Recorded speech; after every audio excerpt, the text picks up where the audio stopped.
Hey guys, how are you doing? This is Ed from Z Outdoors and I hope you're having an awesome day. So today I have returned to see a dear friend of mine and talented craftswoman, Deborah Schneebeli Morrell of Plot and Ponder. Deborah.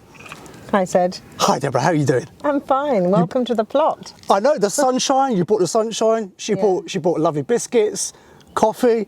If you're aware of my channel, you would have remembered Deborah from previous appearances. Her videos have been very well received over the years. We've filmed numerous videos. I think about 6 altogether. Has it been that many? We've definitely filmed a few. Yeah. And like I said, all of them have been very well received. Now on this return back to Deborah's plot, what we're going to be doing is filming this video that you're watching now, where Deborah is going to be showing her entire process for carving a thumb spoon. Now, if you're not familiar with what that shape entails or what that kind of ethos entails, what we are going to do in a moment, we're going to look at a few examples that Deborah has previously carved, and so you can get a better idea of what the end product is going to be. Now, a few quick housekeeping things before we get on with the meat and bones of this video. Number one, as you can see, this is quite a long video because Deborah is going to be showing the entire process, going from literally a raw piece of wood all the way to a finished product. Now, to help facilitate that, what we've done, we've broken this video down into different timestamps. So if you hover along the bottom of this video, you can see all the different sections marked out.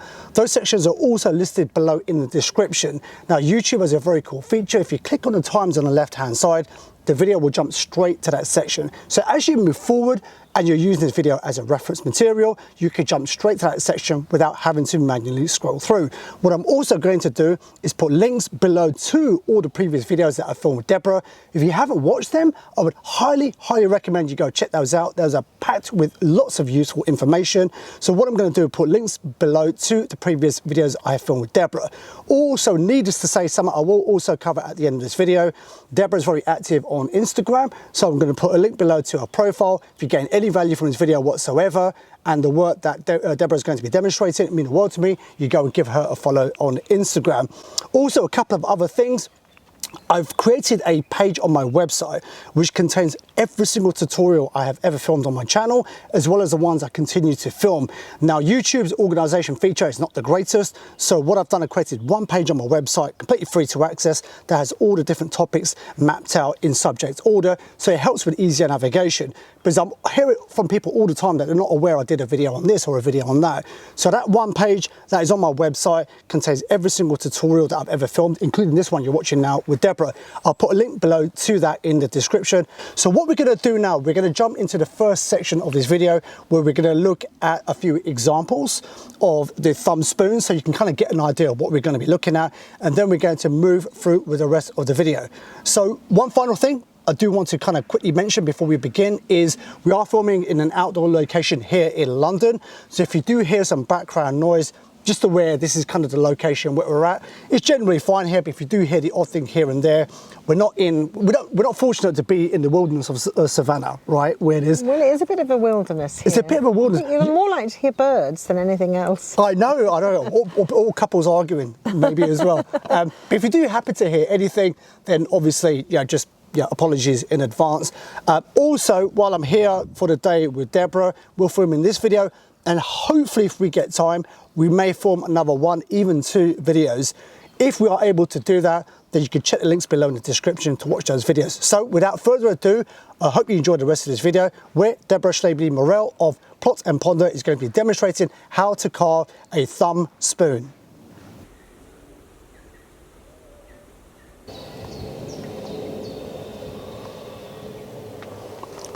So Deborah, we've got a few examples here. Would you like to talk us through what we're looking at? Well, yeah, these are the little thumb spoons, and if you think about it, you don't really need a handle as much as you need the bowl itself. And actually, these little handles here are just perfect to hold with your thumb. I think it's a sort of extension of the pocket spoon idea, just to make them a little bit smaller, a bit more pockety, and it's a very nice form to use to kind of investigate, really.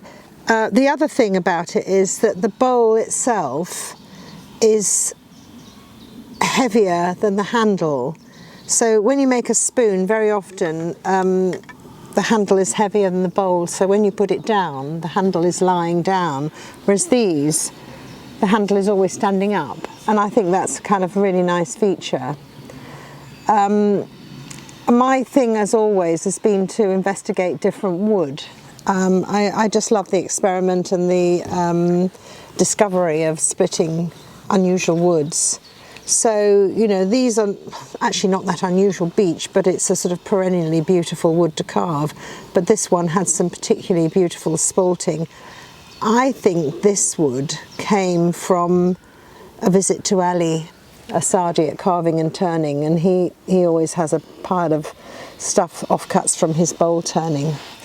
This one here is a really special wood. It was sent to me by someone called Edward. I'm sorry, I can't remember his name now, his surname.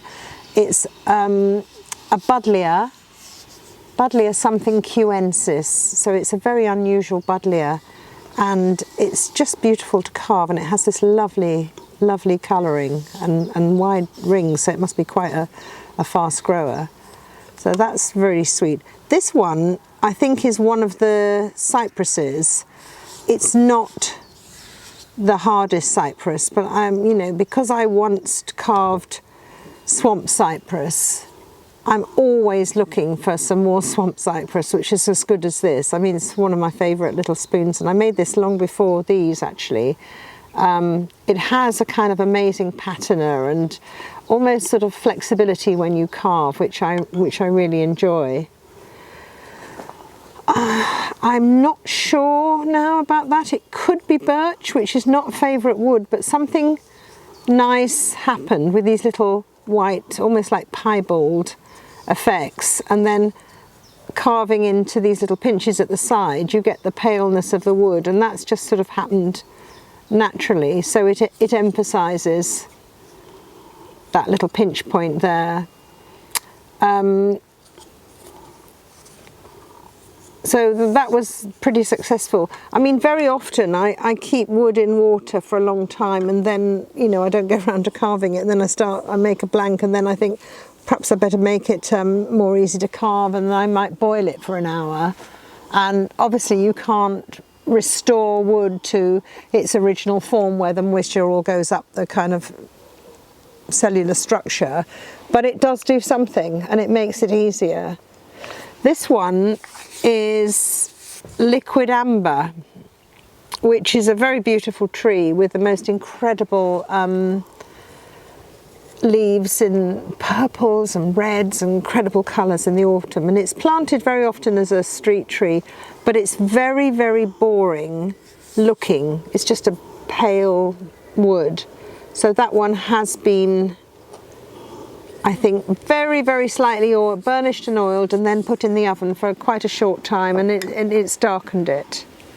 But generally I haven't done any heating on any of these. I mean, this one, I love the fact that there's that little bit of, I think that's just staining, so the end of the wood was here, and when it was in the water penetrated this far, which is what happens when you soak wood, and it just makes a nice end to it.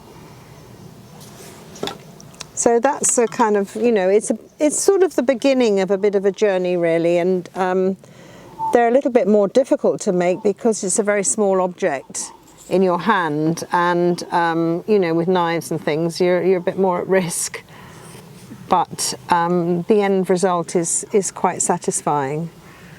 So I don't know who else is making little thumb spoons. They're a little bit, some of them more scoopy, but this is definitely spoony shape, these beech ones. So what are we looking at here, Deborah? Well, look at that mosquito out. Basically, when I cut blanks, well, I cut a billet really, and these were the sort of sizes that we might use. I'll just already put it in the water and keep it until I carve it. If I don't get round to carving it and it's a really nice piece of wood, I'll go and put it in the freezer at home, but that's a little bit difficult. I haven't got a dedicated freezer, so but anyway, so, and then I actually have made a couple of blanks here. This one when I got this log, I got this from Pepe, Giuseppe Pizzimenti, he's in our spoon club. He's a fabulous, generous guy, a tree surgeon. And I thought that might have been a maple of some kind, but I think, unfortunately, it's ash.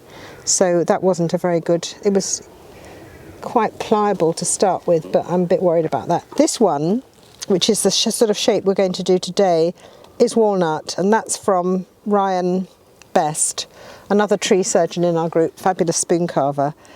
And that, I didn't used to like walnut, but actually this is quite nice to carve and particularly useful, I think, for doing a video. But I do keep other interesting bits of wood. This is Judas tree, and it has been hanging around for quite a long time. So not in the water, so I'm not really sure about it, but I think it would make the most fabulous scoop because of the beautiful heartwood colouring. This one is a bit of sycamore, I think a dead standing sycamore, so that has, it's a little bit more difficult to carve, it's a bit more resistant.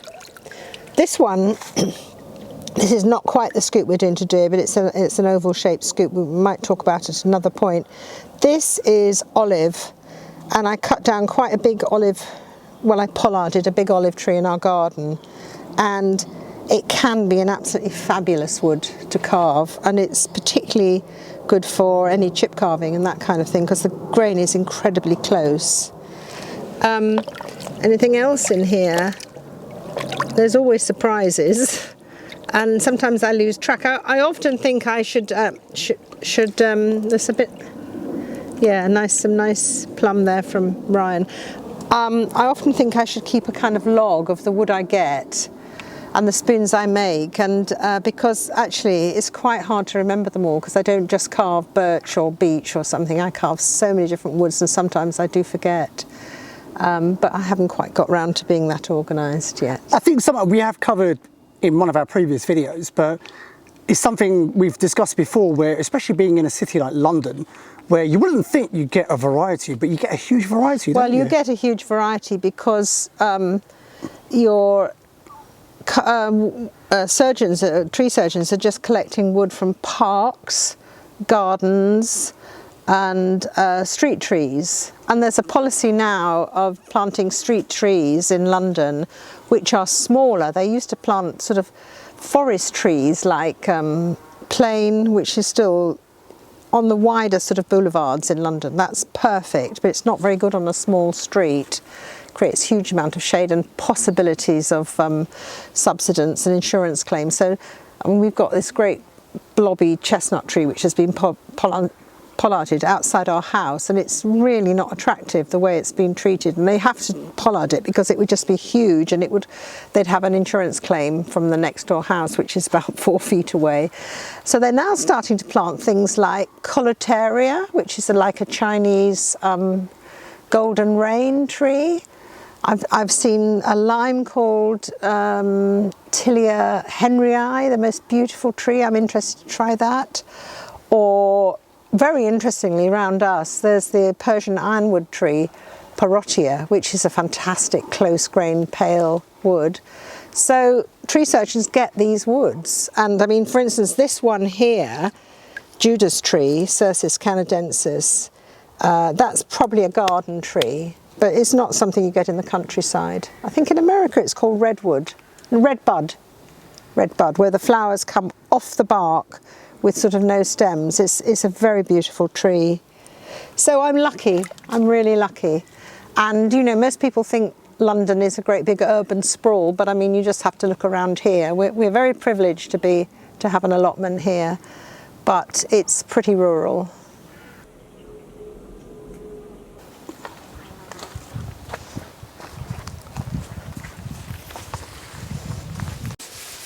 When I need wood, I phone up Ryan or Pepe and see what they've got in the yards or what they've cut recently. Summer is much more difficult than the winter because there's not so much, there's a lot of dead standing cutting, but the wood isn't quite so varied in the summer. But I just recently got some nice walnut which I thought might be a nice wood to carve, from Ryan actually. I had a go at axing it and it's pretty good, so I think I might take a bit from there and split a piece off here. I mean, get an awful lot of those thumb spoons out of this. Yeah, so I mean, other woods which I'm looking forward to carving are this olive, very, very heavy wood. And that's from just pollarding a tree in my garden. It just has grown so big. That would be lovely, but a little bit more laborious than carving the walnut. And yeah, what else? I mean, there's a lot of wood in here. I actually have to, I think there's a bit of cherry, is it? But that was also dead standing, so it's not so easy to carve. So I generally change the water in these every few days, and sometimes I put a couple of bits of bleach in the water. You know, squirts, not bits. What does that do?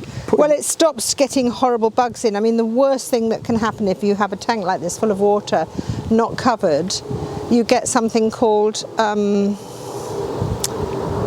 rat-tailed maggots. I mean, they must be one of the worst things in the animal kingdom. They're like these white maggots with a very, very long tail that attaches itself to something, and you can get an awful lot of them in here. They seem to be very happy. I never had seen them in my whole life until I started putting wood in water. So I really want to avoid that. It's pretty nasty. So I think we'll just take this one and we'll split a nice bit off there. So what's next, Deborah? I'm just going to split a piece off. I mean, obviously this right-hand side has got a branch going through there, but that's going to be clear from about here. But I'm going to split it in half and use the good half. I mean, I think this will work fine with the fro. Some woods I use a Swedish splitter or a wedge, you know, if they're a bit harder. But I think this will go quite easily, she says.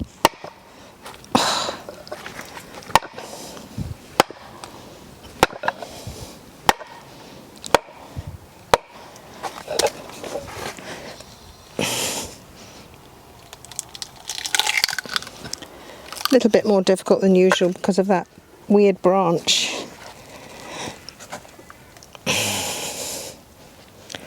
Let's get that down there.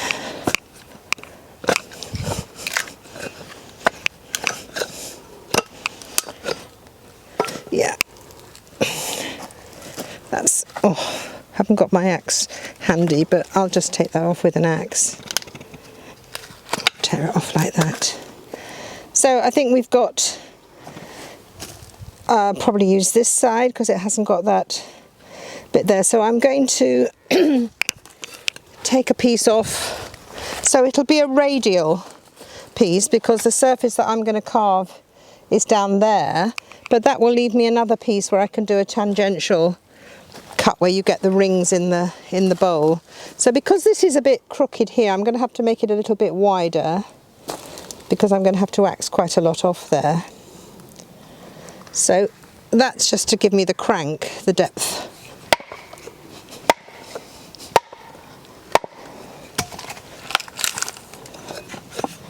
So yeah, that's pretty nice. You get two scoops out of that. So that's good. And I'm going to actually just prepare the other one as well, so that the wood doesn't dry out. Let's take that bark off. So I'll do a tangential one here. So I'll take a bit off. When you take small bits off with a fro, it tends to not go straight, but I think this one, if I take it off like that, that should be okay. And that's a perfect billet for the fire. I'm going to try taking the back off this one so that it's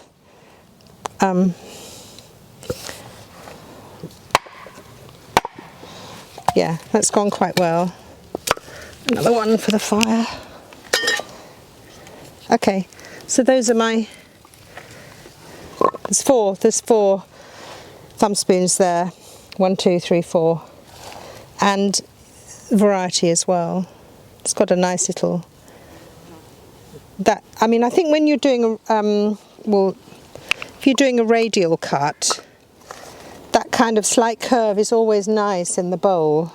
I think it's nicer than something straight. If you have very coloured wood, so like a heartwood and sapwood together, so like on some plums or anything with the strong definition, or cherry or something, sometimes it can be really confusing to do with seeing symmetry. But I used to not do any radial spoons, but now I quite like it. You know, I've got less picky about how I choose the wood than I used to be.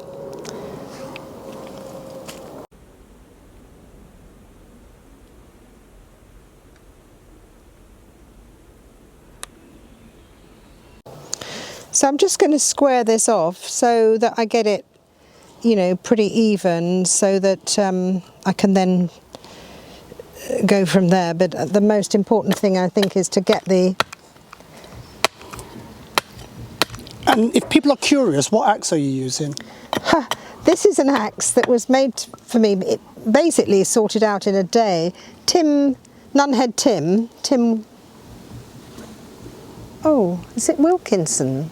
God, Tim, I'm so sorry. I know you as Nunhead Tim. Anyway, fabulous member of our group, automata maker. I had a rusty old axe head here on the table. He said, oh, give that to me, I'll sort it out. And by the next day, he'd kind of ground it down, taken the rust off, taken all the spare bits of metal flayed out on here from people banging it with metal, put a handle on, and it's a very nice axe.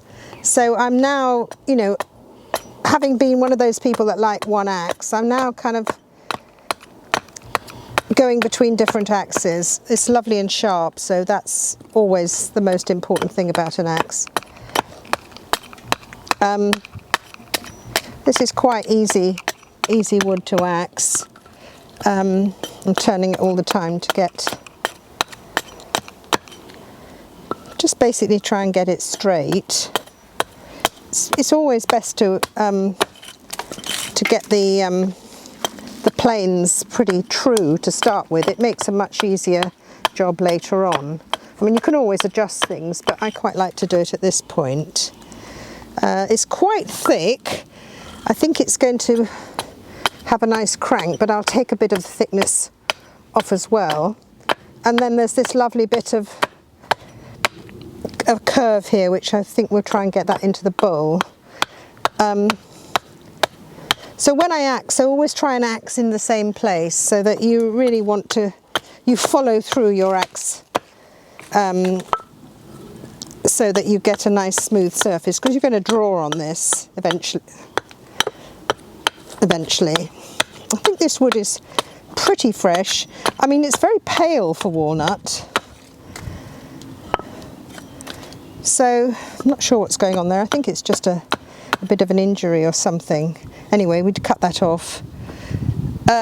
So then I would basically, there's two here, so we're going to take one about there and probably take this one off here. So I'll just cut through that with my... Just before you do that, in case people are watching and you're going to draw two, why is that? Why are you drawing two? Well,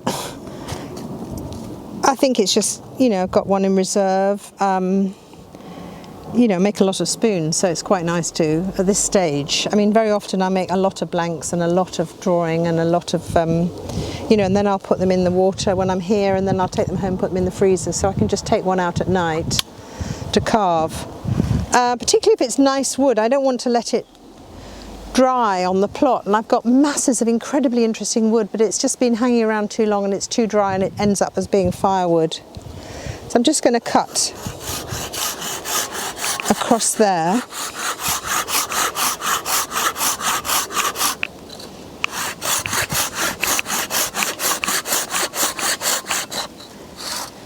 Some people make 2 spoons and they only separate them at the end, which I find I don't think I could cope with. I have to feel the object is something, a unit on its own right from the start. I can't sort of think of them as being twins. Yeah,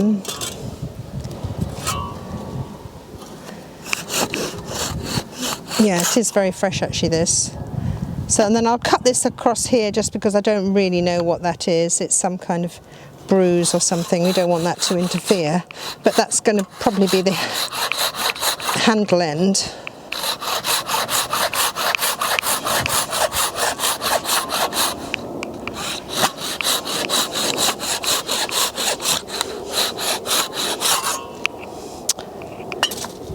Okay. So I think we'll do the slightly wider one. I mean, if I wanted to do a much bigger one, I would use a bit of wood like this. But I think for now, what do you think, Zed? Do you think that would be... Yeah, I think that looks good. I think it would be okay. Let me just check it against a size of one that I've already got a little blank of in here. Hang on, where is it? Oh, it's hiding. There we are. Let's just have a look. Oh, it's even smaller than that. It's a bit too small. I mean, it's not too small for a spoon, but I mean, maybe for today. What do you think? I might just take one out of here. Yeah, we can circle back when you got onto the stage. Yeah. And then move forward from there. Yeah. So I've just cut myself out a slightly larger blank because I think the other one was a bit small and working on it would have slightly got lost with the tools in my hand. So I've made a slightly bigger one. So also radial. It hasn't quite got that nice curve, but never mind. I'm just going to do a line across here where I'm going to put the crank. So I'm going to cut in. Generally I don't do this, but if I'm teaching I will actually make a little mark, or recommend to people make a mark sort of a centimetre down or something. But this is quite a big blank, so I can get a bit more of a crank, so then we'll get that thing with the handle standing up a bit more. I'm just going to take, when you do this, you have to make sure that you use this saw completely parallel, because you don't want to have it deeper on one side than the other. So, you know, always just check it.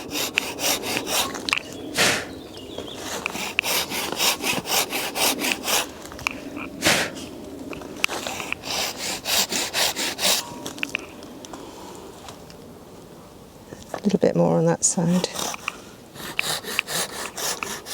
So that's fine. If people are curious, what saw is that? Oh, that's just one of those Japanese shogun. I noticed Lee Stoffer using one and I thought, oh, that's nice. The only trouble with it is that because the blade is so long, you can crank the blade and you can get split here, which I have done once. But yeah, it's nice because it's got fine teeth. I think the silkies are a little bit coarse for this. So the next thing I'm going to do is just to cut the crank in. We're going to have the spoon part here and the handle part here. So I'm going to cut down here and then I'm going to cut back into there, which I will do on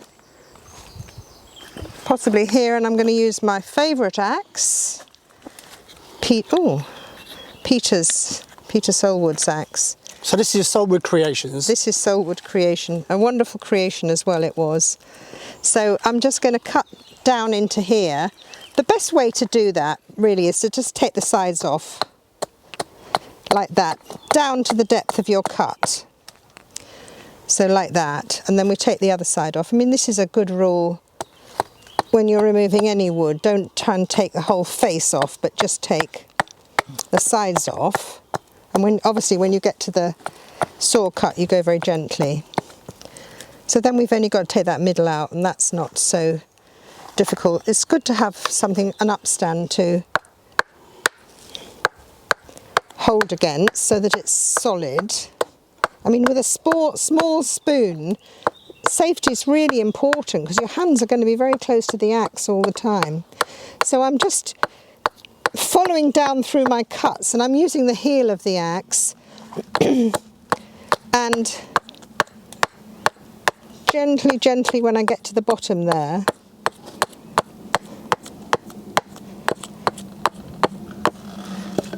yeah, so then I can just, I mean, this wood is really easy to cut like this. Not all wood is so obliging. Okay, so that's the handle. This is the bowl itself. So I do that, you know, the standard position, leg back, because you don't want to get this blade into your femoral artery. And then I'm just going to cut this. Some people do this in one go, right across. I'm not that brilliant at that, but the most important thing is not to let this part touch here, because, you know, you'll get a cut and then it'll be difficult to get that cut out. So we've gone across, but then I often do this, I hold it like that, and then I do this kind of slicing. It's almost like the bacon slicer thing. So I can take sort of small bits off. You need the axe to be sharp to do this. And then similarly, so you're always alternating between the heel of on this side I'm using the toe, although I always find it odd to call this the toe, but I think it is. And this is the toe as well, but then here I would be using the heel. So, you know, the axe is a precise instrument, really. Anyway, so that's the crank. I think I'm going to cut the back to match. I always think of a boat or a banana or something. There's a lot of food references there. Yeah. Isn't there a kind of boats and bananas? They seem to, don't they go together in a song? There's the Yes We Have No Bananas. Has that got a boat in it? I don't know. Okay, so I'm always leaving a bit more than a centimetre. Well, should be much more than a centimetre actually, a centimetre and a half maybe. Just because you're going to do quite a lot of shaping from the top. So you need to give yourself the potential to come down a bit more here. As before, I'm just always taking the corners off. I'm using the heel there. Here I'm using the other side. It's also a visual thing, so you can actually see what you're doing. If I was using the heel, I wouldn't see so well. And then I'll take that. Who was it that said you're basically making the roof of a house, and then you take the point? I've not heard that analogy. Yeah, who was it? I always forget who I'm talking to. It might have been those nice Jones Muth, who came. I think it was actually the lovely Americans who came to do some carving last week. So I'll just straighten it all up. Okay, that is now ready for the pencil. It has got a nice little curve there, which is good. So this, do you know, because it's almost equal, I can't remember which bit was the spoon and which bit was the. Well, it doesn't really matter. So there's no knots. There's nothing. There's no surprises in the wood. Oh, there is a tiny knot there, but that would come out anyway. I think we'll make the spoon here and the handle here. So the next thing is drawing. Okay, so I'm now going to draw the centre line, and the centre line is just, it's so important for seeing the balance of a spoon, the kind of geometry of it, the symmetry. So I don't use any rulers for measuring, because I think we have, in our brains, we have that capacity. I think I've probably talked about this before in my other videos.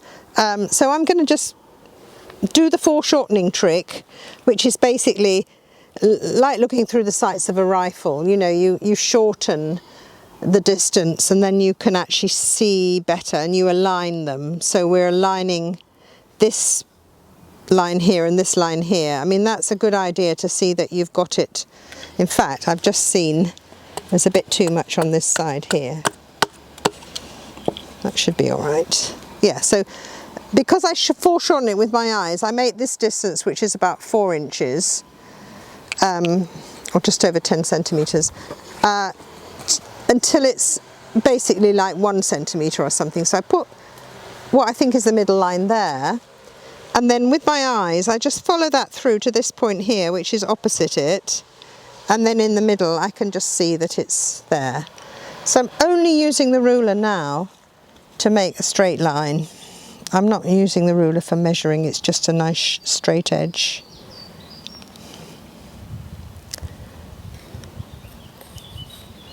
I'm using one of those graphite watercolour pencils just because it makes a strong line. It's slightly off centre actually, that wasn't very good of me, was it? I think we can work with that though. So we're going to put the crank in. I mean, the top of the spoon bowl is going to be about here. I mean, there are all sorts of kind of rules that people have about this bit is 1/3 and these two are 2/3, but I think that's going to be a little bit, it's not going to work. And I think you just know when something feels right. So that's my point where the handle starts. So I'm just going to draw, and I do this thing where I use the pencil like a compass or like chopsticks, but I always have to anchor my hand so that I can move it round like this and get a really nice arc. I might just put a line here and a line here, which are equidistant. That one might go out a bit more. But I'm really, really keen on not measuring this, and I can do some adjustments if they don't come out right. So that's one arc, and the other one I'm going to bring like this. I'm always moving this around in my hands, and then I'll look down like this and I can see, is it symmetrical? It's pretty good. There might be something like that. Don't have to do the final adjusting.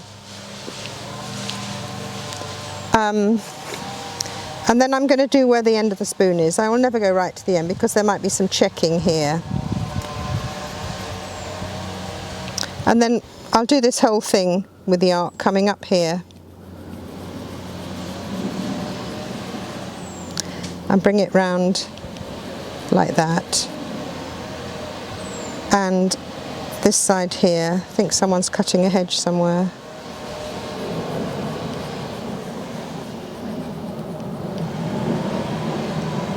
Like that. And so I look down again just to check it. I might think that that needs to come. If I want, so this looks narrower to me than that side, slightly.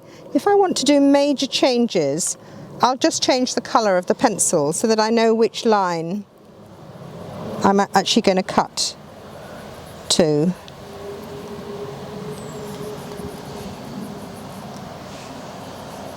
Because I think you need a confident line for your, if you have too many lines, it's going to be very difficult for your, for the axe to find where it's going. So then the top of the handle will probably be here, slight arc like that. And then I put a little mark either side of the central line here. And I'm going to do my famous little pinch here. Lines always are going somewhere, they don't stop, so I tend to let them do their thing. I've noticed when John Phillips does designs, which he does on his computer, he also does that, you know, the line is not an isolated thing, it's part of another proportion or another arc or something like that. And then I'm going to bring this down. This is something that can change at any point, and so that I think is a little bit too big for, so I might bring that in a bit.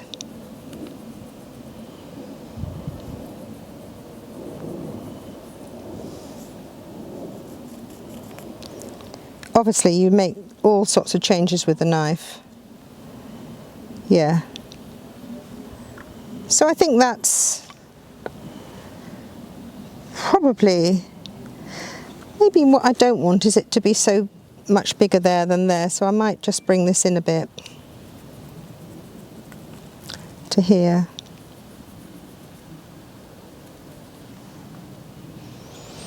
Because it's easy wood to carve, I think I'm not going to worry too much at the moment.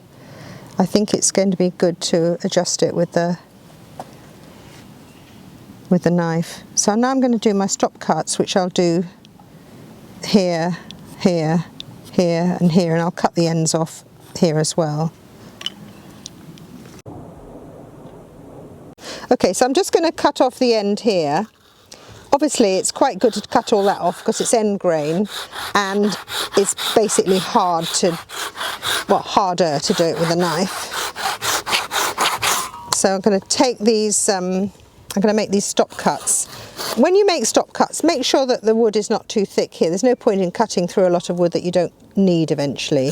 So a really important thing about stop cuts is the bottom one, which is the one nearest to the bowl, has to be either further in or the same distance as that one. If it's the other way around, if this is shorter and that's longer and you cut through here, you could go right through the bowl. So these are to stop the bowl being split off. And I always do two. Very important to just check all the time. But I can tell from this wood that it is going to be nice to carve, unlike some other. I mean, I love carving hardwood, I really love it, but I think it takes an awful lot longer and it might not be perfect for our purposes. And then I'm going to take that one off there. This makes a straight line, but obviously we're not going to have a straight line eventually.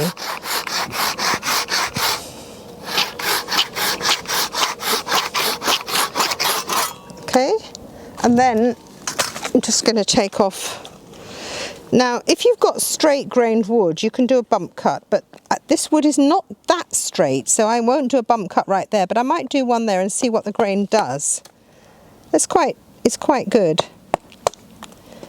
And this way, do it this way. Okay.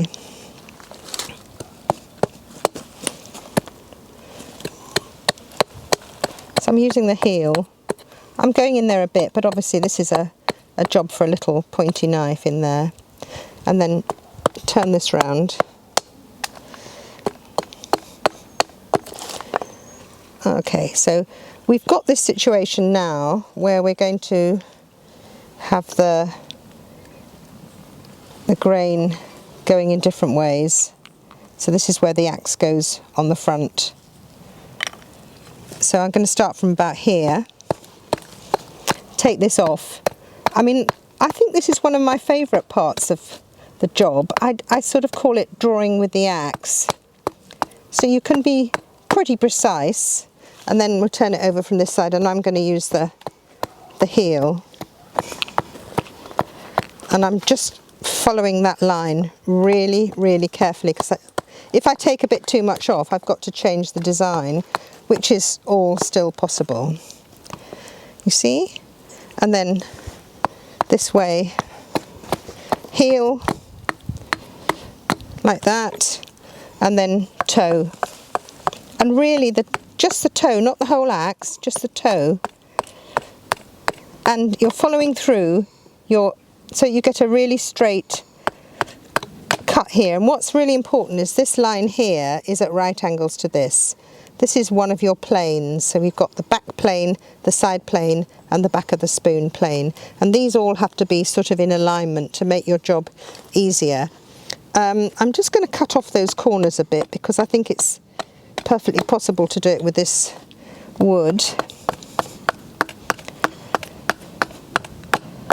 I think I'm sort of really particular about axe work because you see so many people doing this, so that the axe almost has not got any purpose because it's become an extension of your arm, and the movement is all from the elbow. But an axe is a heavy object and it works on momentum. So basically you've got to allow the axe head to do its work. The weight of the axe is what's doing its work. So all the movement is here in your wrist. And I do that by putting my elbow in and I feel as if I've got a lot of control. If I was doing this, I just don't feel I would have the control. I think people do it because they're nervous of the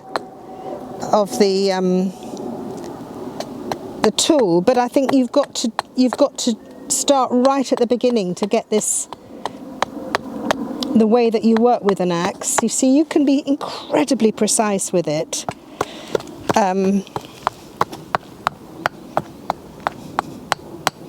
Almost taking little shavings off. Here again with the heel coming around this corner like that. Depending on what wood you've got, this is actually coming off quite easily, but if it's a little bit more stubborn, it's a good idea to rest it against something.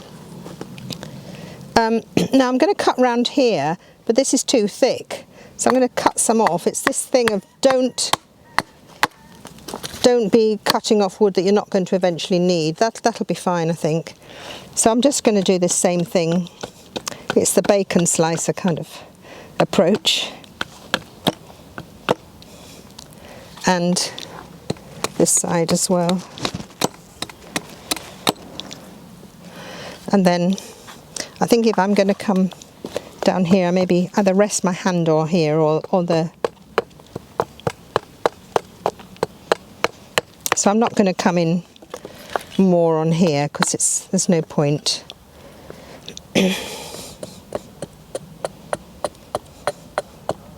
So I think the important thing is to let each tool do what it's designed for. So the axe is obviously designed to take a lot more wood off, although you can use it in a precise manner like this. But for instance, I don't want to stop at this stage and go straight to the knife. So I'm going to do some more removing stuff that I know that I'm not going to use, I'm not going to need, but always paying attention to leaving about 1 centimetre now around the side. You know, this is the work that I do with the axe is very related to the work that I'm going to do with the knife. They've got to work together.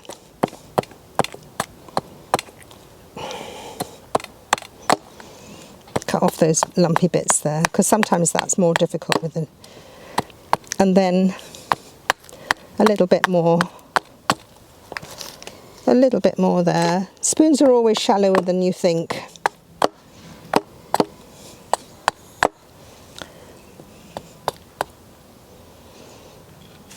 Okay, that's ready.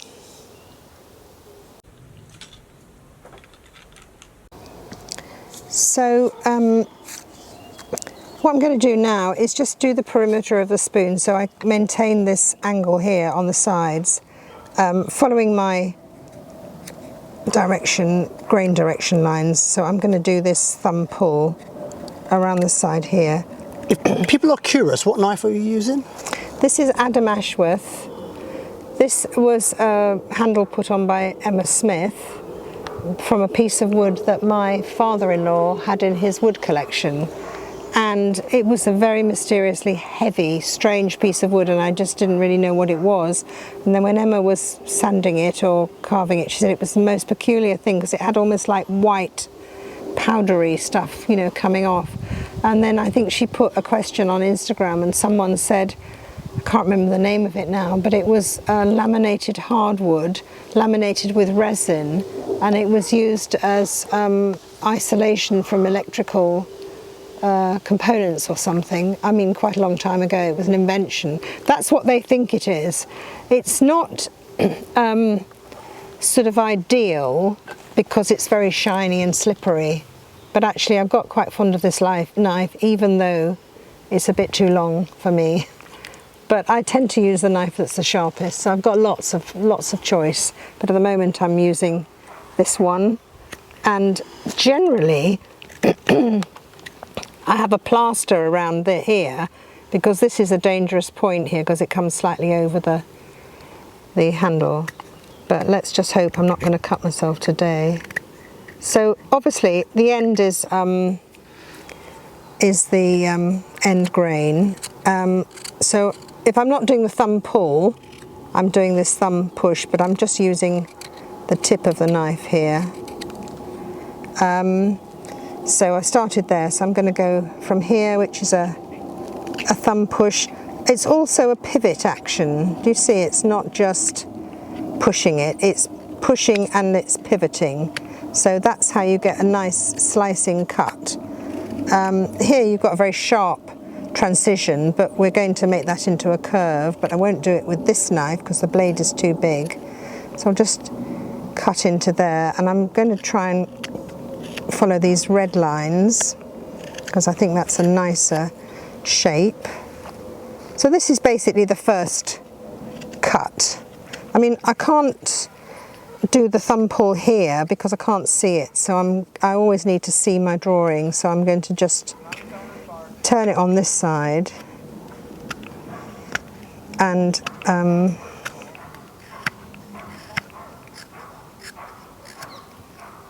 then I'll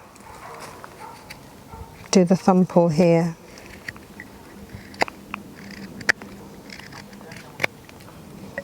A bit more close.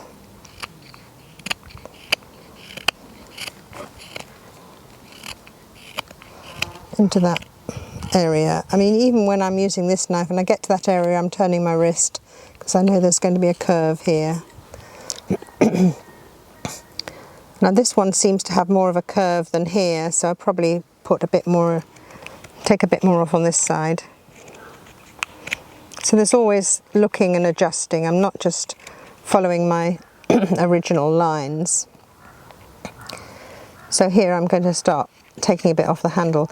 Actually, there's still a bit too much wood, so I'm just going to do this. I don't know what this is called, this cut, but I use it a lot because I'm not moving the knife at all. I'm just moving the wood. So I just want to take some more of that away. It's much easier to cut around the edges if it's thinner.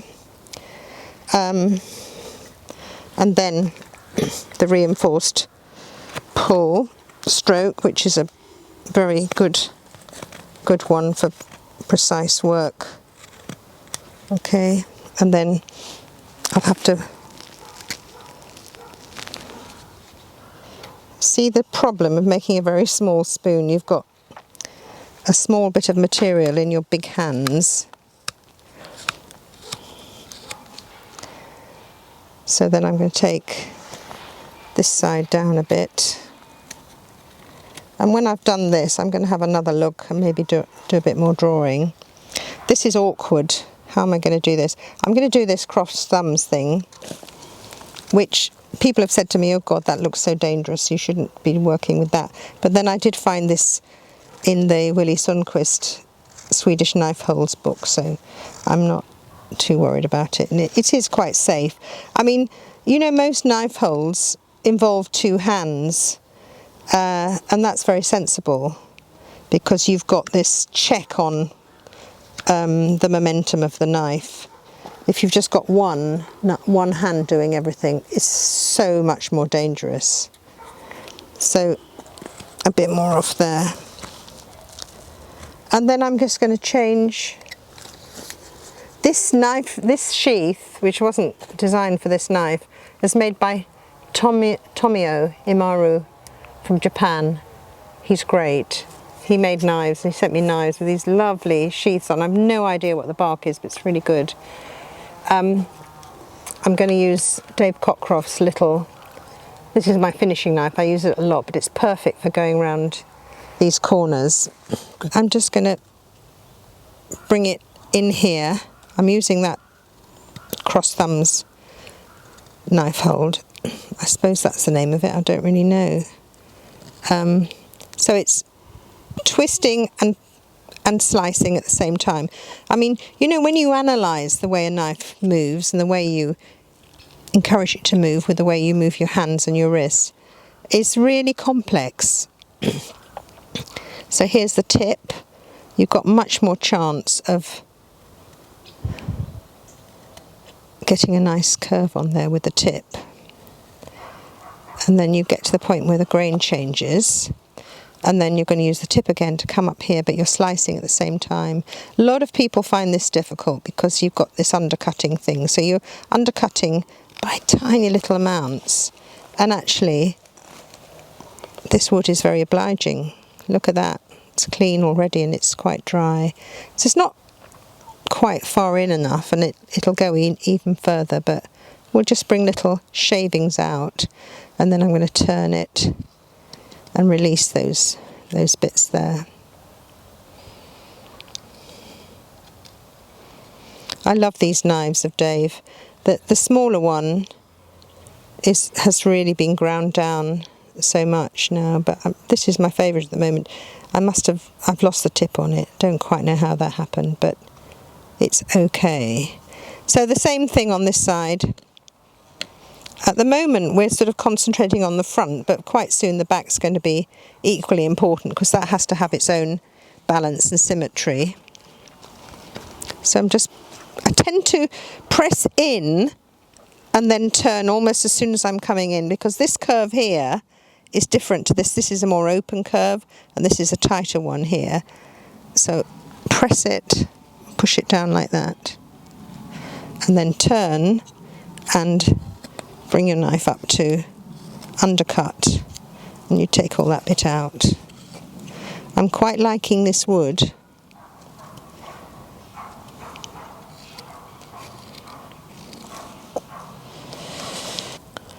Okay, so it's just now a matter of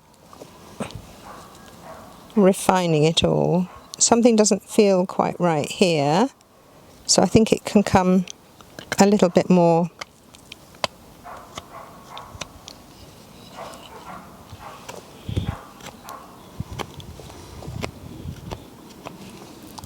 that one's got a bit more off. Take this one.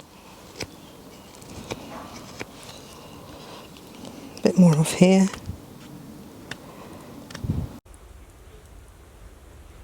Okay, so now I'm going to just take this. I just want to have a clean surface on every side. I might be doing some more work. So I'm going to take it right from here, if I can. Be very careful of your thumb pad, and it's sometimes worth using a shorter knife when you're working with smaller things.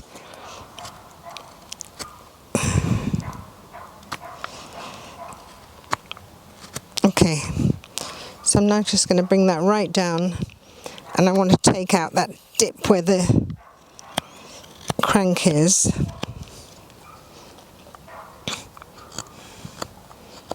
Sometimes when you remove all the lines you see a bit more the shape. So I'm going to do this I'm using this as a pivot again, and I'm cutting around this side like this. Mostly the tip is going to come around here and join up with where the crank line was sawn. My aim is to make a nice curve on there, so you could draw a line. I mean, I don't normally, but I think it's just for showing it's quite good. So you don't want to have a handle and then a straight bit. It's quite ugly. So I'm just going to bring that bit off here.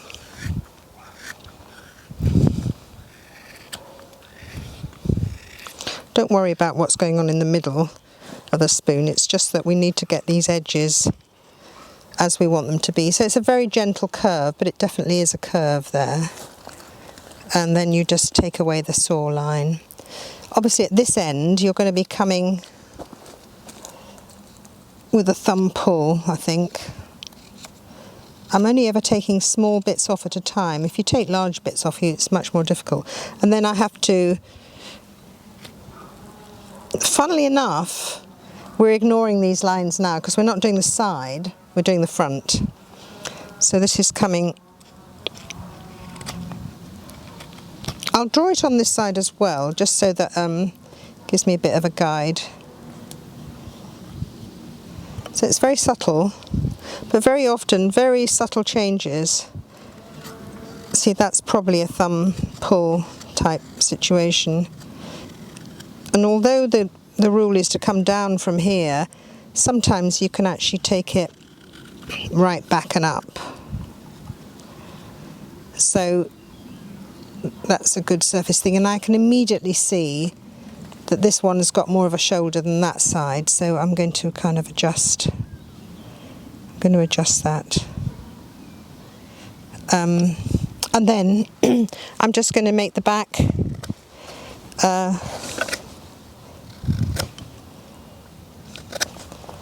and this is a really good knife hold. Basically the knife is just a static thing and you're pulling the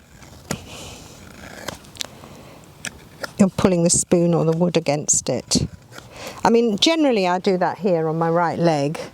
I suppose that's a little bit more comfortable. And I'm going to leave at least 1/2 centimetre all the way around the edge. But you see, it's a good way of removing wood. Here it's a little bit more, as we're going backwards. But we can actually slice it like this, like old-fashioned way of cutting salami or something.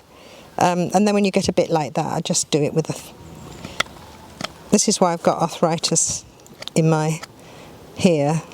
Quite a hazard, I think, for gardeners and spoon carvers. So, but very often I'm just using, as with the axe, you know, a small part of the knife. Here, there's always a kind of lump around this area which is more difficult to get rid of, but I'm glad we've chosen this wood because it's quite biddable. You know, it does what you want it to do, and it's not sending up any horrible surprises, which is brilliant. I'll just slice a bit here. This is probably a bit of a dangerous cut because your blade is very nice, very near to your hand. Okay, so what we want to do is to thin out the back a little bit. So I'll put the pressure on when it's in the middle and I'll release it as it goes up to the top. So that should actually take out, you can see there's a little curve there. I can be a bit more careful about that by just using the tip of the knife like this. So that's the beginning. Always have a look at it now and see where your excess wood is. So I can see there is it's incredibly shallow. This arc on the back on most spoons needs to be really, really shallow, and I think this is a good thing for people who are learning. Is a bowl is, you know, if you look at any spoons, even commercial metal spoons, they don't have deep bowls. You're not carving a ladle, so you don't need that deepness. So just removing wood. I mean, this is all rough cutting, but we're getting to a sort of good point now. Here, I want to make the handle scooped out a bit. I don't think that's the appropriate knife, so I'm going to try with this one. And actually, I think what I'm going to do is get a spoon knife and just take a bit out like that with a spoon knife. So I've just moved to so that we have more equal light, otherwise the sun moving around the allotment, too much contrast, but this is great here under the umbrella. I'm just going to just briefly take that bit out I drew in, but we're going to do more adjustments later. This I want to be a little bit scooped out, so I think it'll work with this one. I'm going to have to hold it up here, I think, and I'm just going to take a little bit out with this. In a way, it sort of, I like the look of this, but also if you have a little hollowing here, I mean, it's just from a design point of view, it's a little bit more sophisticated, but it definitely has a functional point because that's a lovely little pad to put your thumb. And what spoon knife are you using?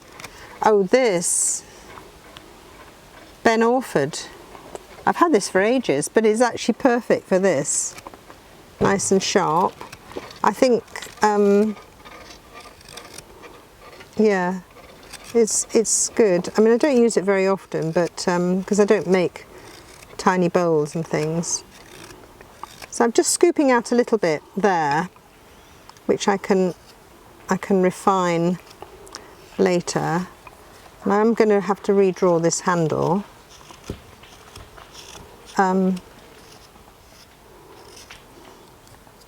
But yeah, I think it's not very deep.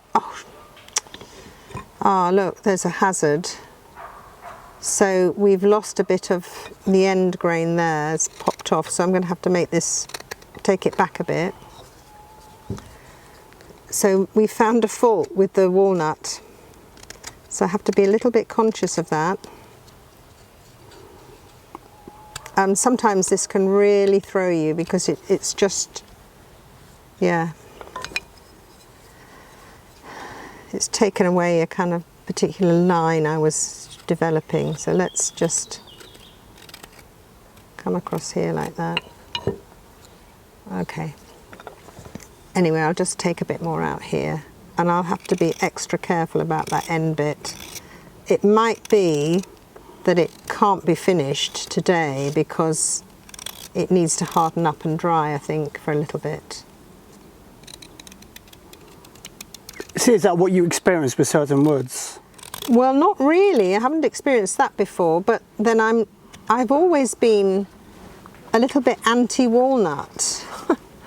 I just thought the English walnut anyway, or this kind, is a little bit featureless, but you know, you can change your opinion about wood, just like you can change your opinion about people.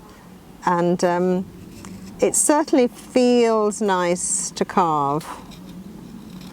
And, you know, it's a North London walnut, recently felled. So, there we are. So basically I need to restore the central line because I need to know where I am, basically.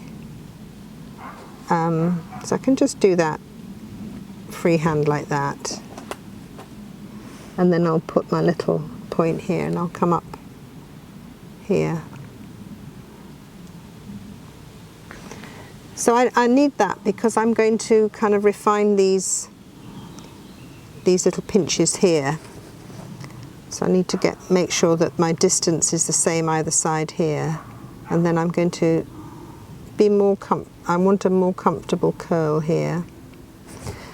I will do the opposite side because, you know, that's how you get the symmetry if you do it at the same time. I always look like this to check it's right. Okay. Sometimes I draw a line across here, which is basically the top of the bowl, and I join this up like that. And that's so that I can get these points here equidistant, the ones that are going to join the neck to the bowl. Like that. And then I'm coming down here. This is always a bit straight, this bit, and then you begin the curl around like that. I mean, you can take this, you could take it down into here. That's another possibility. Yeah, have I done that? I'm not sure. Yeah, I've done it there a tiny bit. Anyway, let's just, I think I'm going to keep it like there for now. So I need to get this,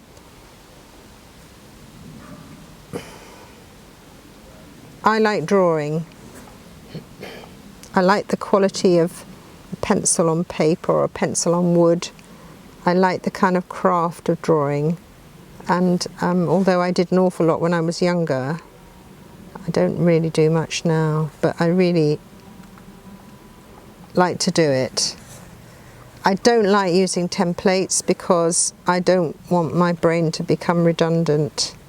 I want it to learn through freehand drawing. You know, I want to learn about, I want to have the capacity in my brain to measure and to sense balance and symmetry. And if you just put a template on, I mean, a lot of people do it, and if they're carving a lot of spoons, I totally understand why. I wouldn't make a kind of rule about it. But for me, I think our brains have got this amazing capacity to to learn things, and I sort of worry about all the digital kind of stuff and Google Maps, which is one of the best things about the digital world.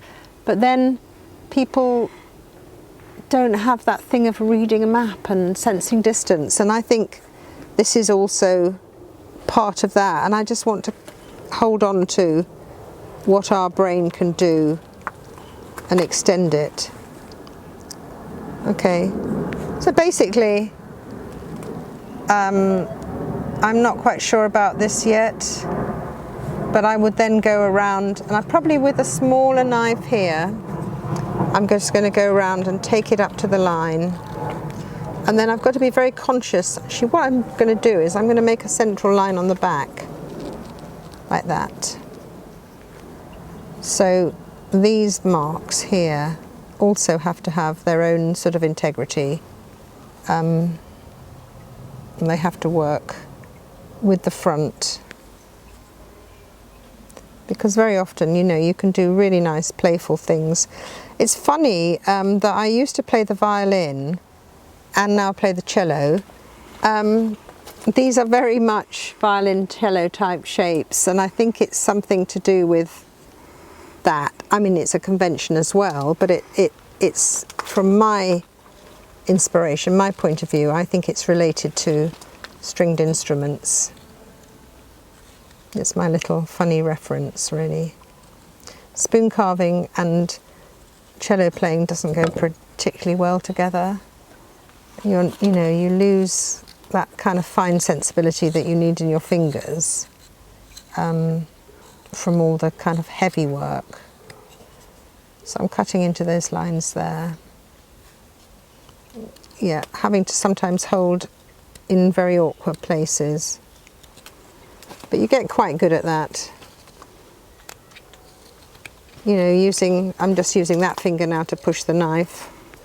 When I started spoon carving, if anybody told me that that's what would happen, I would have thought, oh, that's just mad. But it's amazing how you develop different ways. Okay, so something's still not quite right here. Should I make this straight?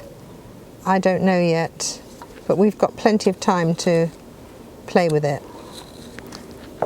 So I think what the best thing is, if I rough out this, oh no, I'm going to go around here, aren't I?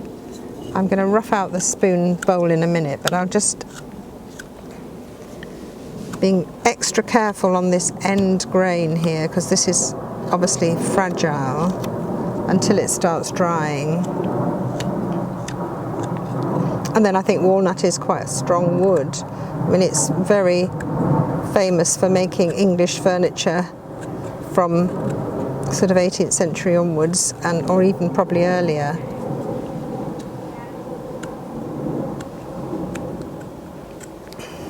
Okay, a bit more across here. So these are all little fine adjustments, but this is not the finishing by a long way. Okay, so what I quite like to do is I think we might do this a bit later, is to get this nice curve here.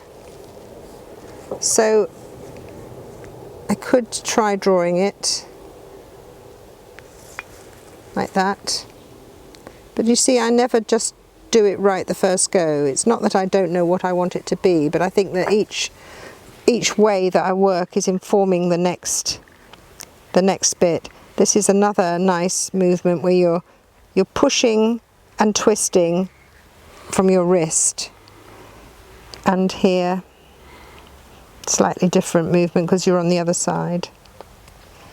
Okay, so that's already a little bit more violin-like, a bit more cello-like. And I'm just going to rough out the bowl now. So I favour a scorp, just because I'm just so used to it now. And the advantage, of course, you can go both ways without having to have to do different tools. And I'm just going to probably... And for those not familiar, this is by Lee Stoffer. This is a Lee Stoffer, one of the rare scorps. He doesn't make many, I've got two. I've got a bigger one than this as well, which when I got onto when he uploaded stuff to buy, this was a long time ago, I just wasn't quick enough. And, you know, all these kind of very tech savvy people knew exactly how to get in there quick, and I missed out. So I was really upset. And I put a thing on Instagram saying I was a bit upset that I wasn't able to get one, and I really deserved one and needed one. And then Dom, Cornish Woodsmith, sent me a message and said, well, I've got a large one that I don't use, and you're very welcome to have it for the price I paid for it. So that was my first scorp, and it was just really lovely and generous. And then I did manage to get another one at the bowl gathering. I don't think I'm particularly good at roughing out straight across, so I tend to, you know, come down here and get it from that side there. But this wood is really not difficult. I don't really want, you see there's a lump, so I'm going to bring it this way. See how you have to have all sorts of funny ways of holding the spoon. I'm going up this way until the grain changes, which is about there. I like this sound. And very often you can just cut this across from here.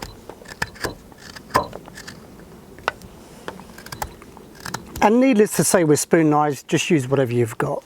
Yeah, I mean, you know, some people make the most beautiful spoons and don't use a scorp, and it doesn't really matter. I mean, I'm not a kind of tool fetishist or whatever it's called. I mean, I like tools made by people I know and like. I think there's something really, I mean, I know, well, I don't know Ben Alford, but I know everybody else for my tools. This is Peter Solwood, this one. Peter's a very good salesman, you know, because when I was at the Northern Bowl and he came and sat next to me, I was carving with a knife that I'd made myself actually at Nick Westerman's with Aid, Lloyd and Nick. We did a day course. It was absolutely fabulous. And I was carving and I was very proud of my knife, and it was nice and short, which I liked. And I was carving by the fire, and Peter came over and sat next to me and said, oh, I think you might like to have a look at this. And he gave me this knife and I started carving with it, and it was just so brilliant. And I had to buy it. Of course, that's a really good sales technique, you know, because it was just so much nicer than my knife. I think it was really sharp, that's the thing. A sharp knife is the best kind of knife. So, and I like that because it's got a shorter blade than this one. But this one is very good for all the roughing out. So, yeah, it's funny about tools, isn't it, really?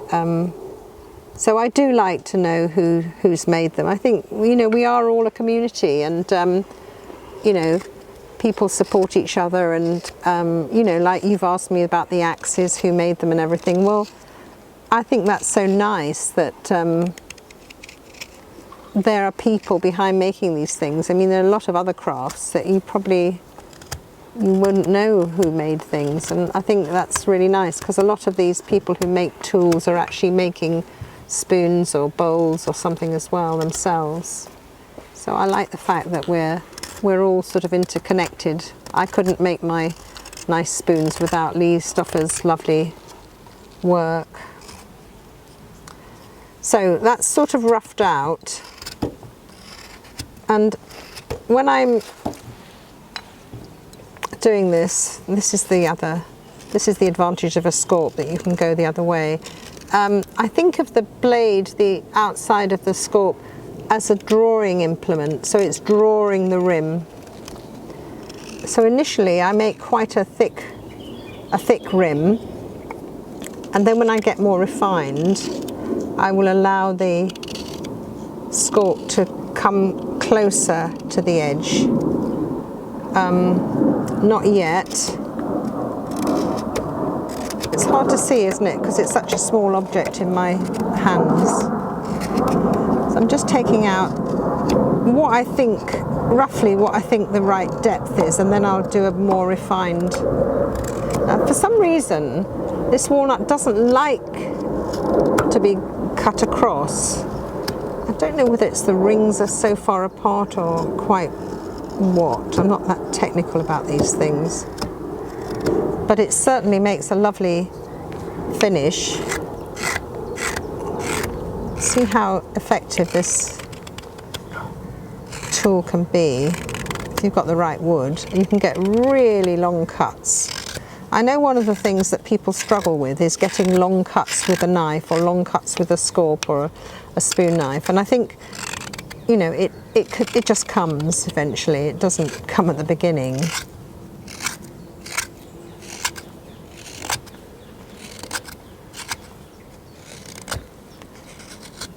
I don't think I'm a very quick spoon carver.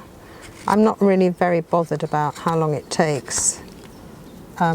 Well, we'll be able to measure it, Zed, won't we? Because of the amount of time that you've got on the video. But I think I do a lot of faffing around, especially at the end. I mean, a rim that I might work on the rim for quite a number of times, actually. 4 or 5 times I might be working on the rim. So you can see that I'm getting a bit closer to the edge now, but not completely, because I'm just going to do... Okay, then I'll turn it round. The back of a spoon should always be a little bit deeper than this end. That's just a convention, but I suppose it is sensible, so something will actually stay on the spoon and not just fall off.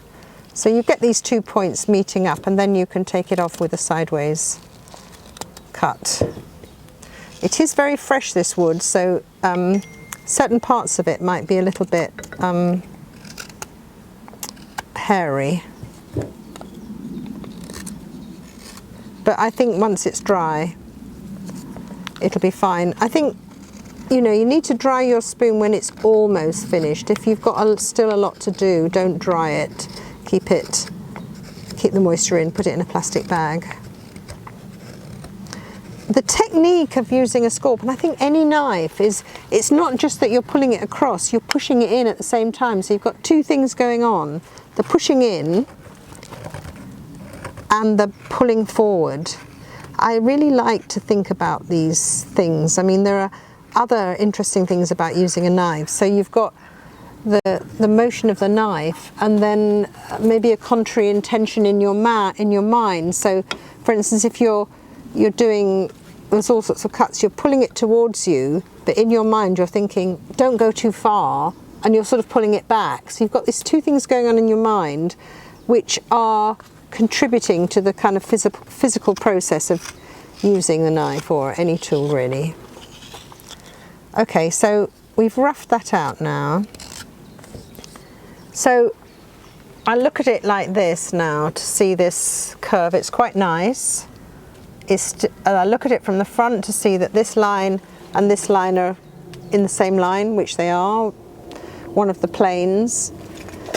So with a small knife, I'm just going to go round, well, before I do that, I'm just going to go right up to these pencil marks here. The only difficulty about this very bold pencil is it does smudge a bit, but I can get all that out when it's dry. So the next thing here is I've got this nice curve, but it's a little bit lumpy, so I'm going to get it more refined. So from here, about this point here, the top corner, I'm going to take with the blade, the tip of the blade of my little tiny knife, my finishing knife really, I'm just going to bring that round, and I'm going to bring it up to here. If it doesn't want to go, then I'm going to come from here to join up. Okay, so this is the second time we've worked on the rim, and then I'm going to bring this round here, because we need to end up with a very smooth and even rim. So this is about 3 times as wide as the rim will be. So I'm just going to bring this up here now. And in order to get the sweep of the curve, you've got to think about this from your wrist really. So down here a bit, up here, got to the grain change, bring this down from there. Particular point is where you've had the saw going across. Sometimes saw marks leave a kind of memory or a bruise even beyond where you've cut with the saw, and you really want to get that out. Some woods are worse than others. I mean, alder, for instance, will always kind of carry a kind of memory of a bit of a bruise, and this seems to be okay. Right, so that surface I think is nice now. I'm just going to check whether this, yeah, so what I think the bit needs to come off here. So these are all little refinements.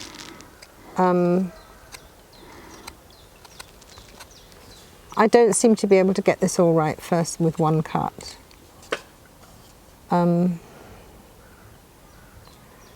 Okay, so now I'm going to go around here again, starting from here.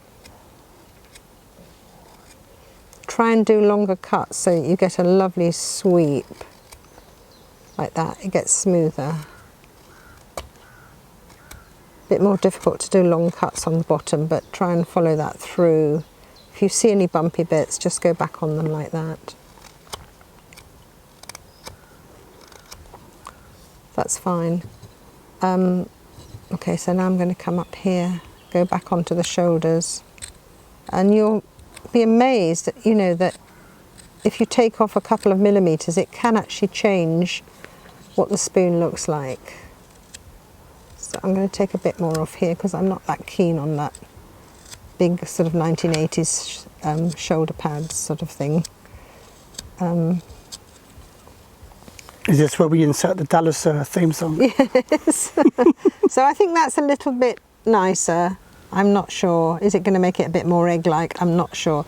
Anyway, I'm going to do the same on the other side. So I'm going to take nice long cuts off here. I mean, you know, it's a hand-drawn spoon. It's not a factory-made spoon, so it's not going to be absolutely precision symmetrical or anything like that. It just has to look right to my eyes and my... It's got a little bit of a left-handed feel to it there, but I'm going to leave that in. That's fine. You know that nobody, well, not many people make spoons that left-handed people like, because I don't know, if you're right-handed, you make a right-handed spoon, and so I'm coming up here now. I'll turn it again, tip of the knife, taking that shoulder off a bit.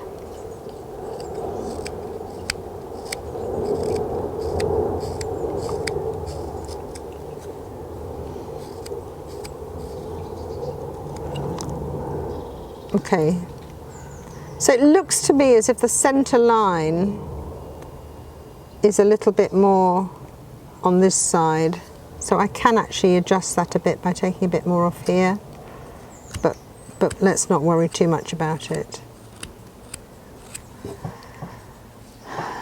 Okay.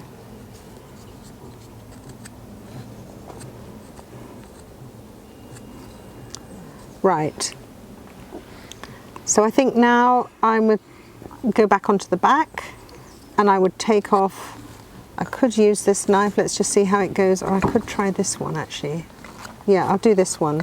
So I can go really now, because I've refined my edge, I can go up to a couple of millimeters all the way around here. So I'm doing that pivot thing here, cutting in and turning at the same time. So go back as far as the grain allows you to do that here. Feel it with your fingers so that you can actually not make a hole in it, which everybody has done. The easiest way to make a hole in your spoon is to be rabbiting on with someone, you know, talking and not really concentrating, and that's where mistakes occur. Here I'm going up to the 2mm thing. I'm not going beyond yet because I'm not sure what transition I'm going to make. So I'm just going to get this part of the spoon sort of, it's got a really nice little curve on it, which is lovely. I used to do a lot more sort of baking spoons. I think we even did a videos there, didn't we? And some people were quite horrified that I did that, baking spoons. I don't know if it's because it was an unnecessary use of electricity or what, but I don't do it so much now. I think I'm much more tolerant of paler woods. I used to find very pale wood a little bit boring, and occasionally if something is a bit boring but nice to carve, I will deepen it a bit, deepen the colour a bit by baking, but not as a matter of course.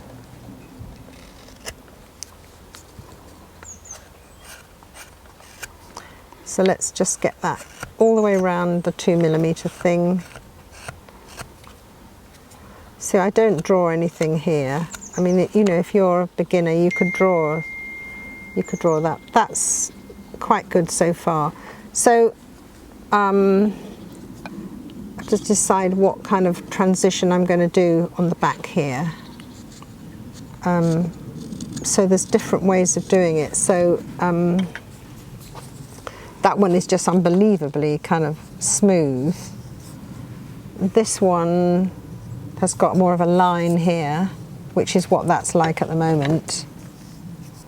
That one's just completely rounded. That one's, yeah, that one's similar to that one. But sometimes, in fact, I've hardly done it on any of these. It's quite nice to do the, you know, those nice swoopy cuts that you do on a, how strange, I haven't done it, that you do on a spoon. So that you bring this here, you bring this in,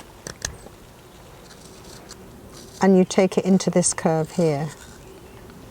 And then you take another sweep at it here, and you bring that in there.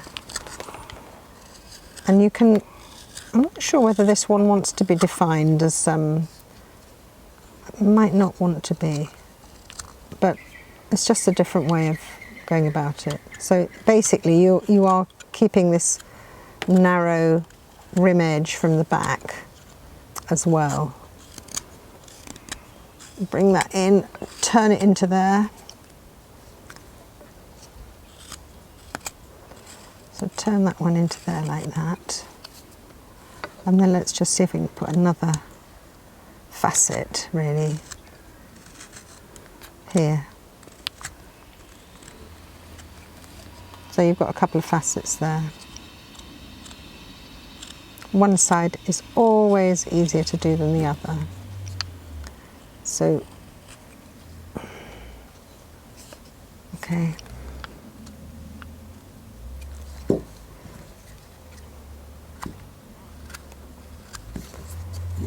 This one,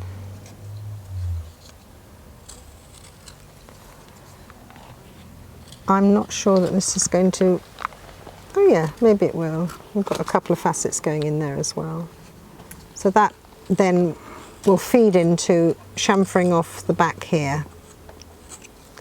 And that one here, chamfering off the back, and this one will sort of join up with it.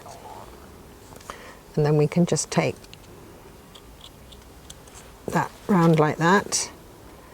Taking these edges off adds a kind of lovely sort of elegance.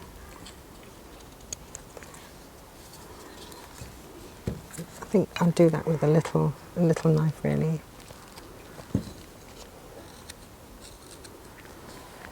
Okay, so we're getting the back quite nice. And then you often have to deal with lumpiness here. The difficulty is that you're dealing with the lumpiness and the grain change at the same time, so that's a little bit difficult. So I'm going to take that right up here, take the pencil off. That is the grain change area here, so I'm not sure how I'm going to have to turn the knife and then take that ridge off.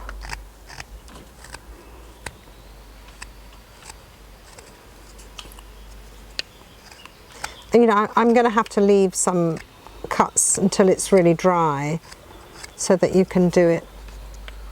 You can make a nice refined finish to it. So the back, although the light isn't particularly good for showing up these facets, they're definitely there. And then I'll just go into here and take that. Sometimes you find the back looks very different to the front. So that one's got much more of a curve, so we can put a bit more of a curve on here. But we can also take a bit of curve out from here.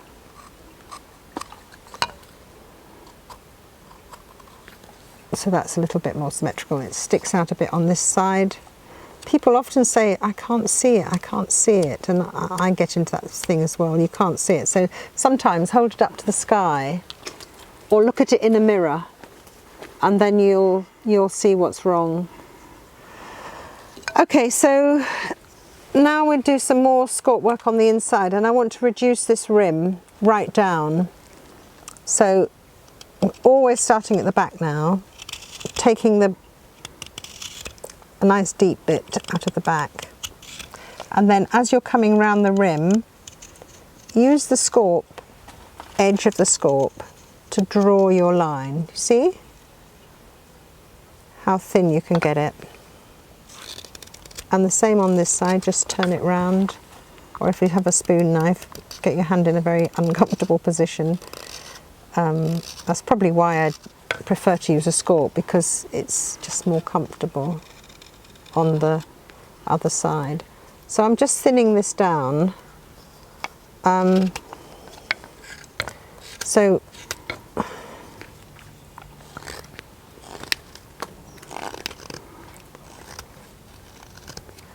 I'm getting to the point here where the grain changes.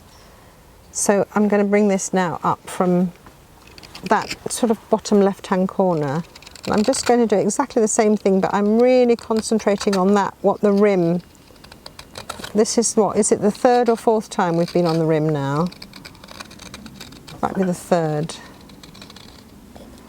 So getting that thin rim, there's always a point that it's difficult. And that's coming up now. It's just this junction here.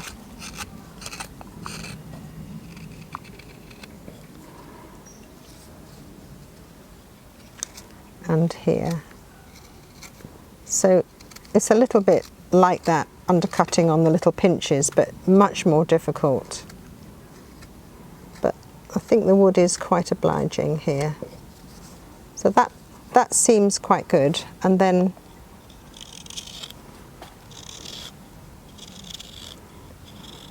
so it's not going to go any further than that. This is a little bit more awkward on this side, so we're going to try and come from here and bring that up.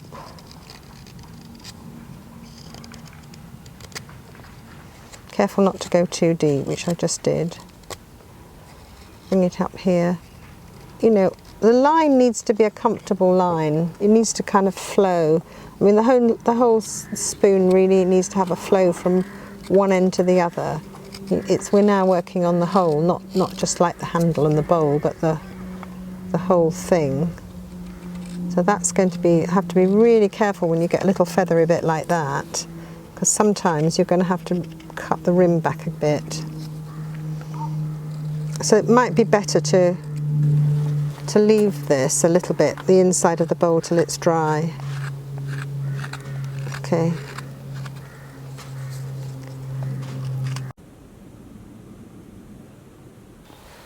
Okay, so I'm going to use this little knife now to do the handle. To add a little bit more elegance, then I'm going to put the chamfer on the edge of this pinch here. I might just bring it down like that. I think that makes a little sort of divot thing here, and I think that could be quite fun. Bring that one down. Try and get it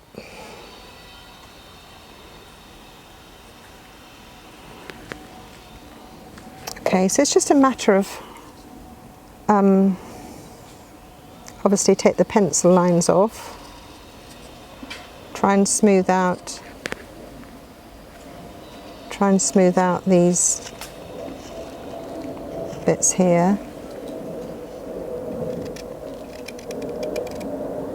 Right, okay, so it's too wet for us to do that end bit, so I'm going to leave that, but I think what we can show is taking these chamfers out here, which is just basically the tip. The tip again, it's a kind of 45-degree angle on both planes down to there, and then here I'm going to just do a little cut in and then back up to join that. Okay.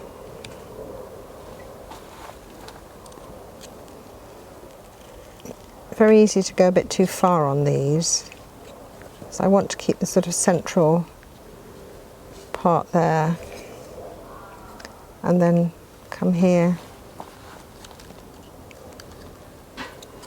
and then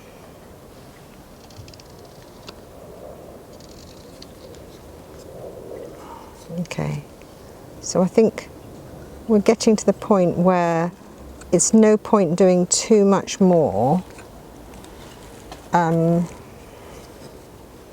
You can actually, where you've got to take wood off, you can definitely do that. So that's a bit thicker on that side than that side, and this curve needs to come down and up, and then I'll take a bit off from the back here, so this facet matches the other side. That's probably quite a good match, but I like the way this is cut in better than I do on the other side.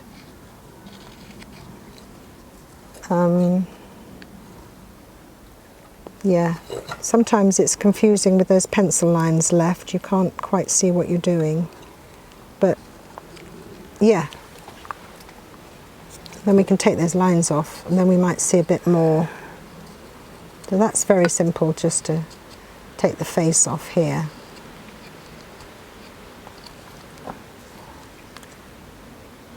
I'm not going to do anything up there because it's a little bit more vulnerable.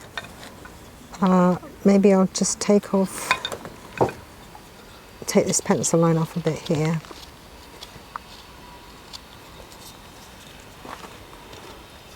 So it has to come down this way. And it's a bit messy here, so I need to go up to the edge.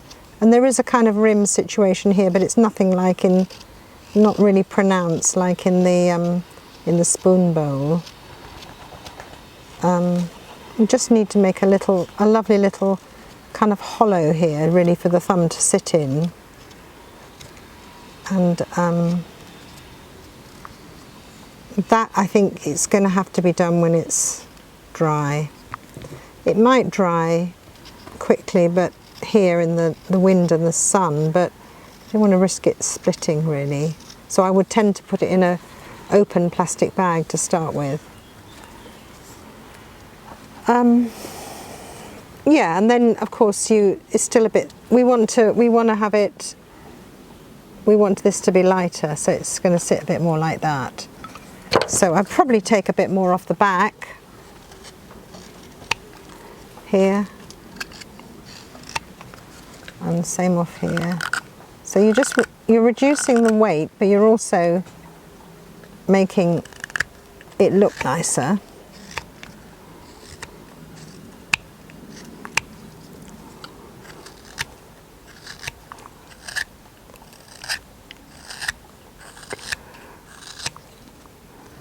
And it's got quite a nice curve on there. I can still take a bit more off here.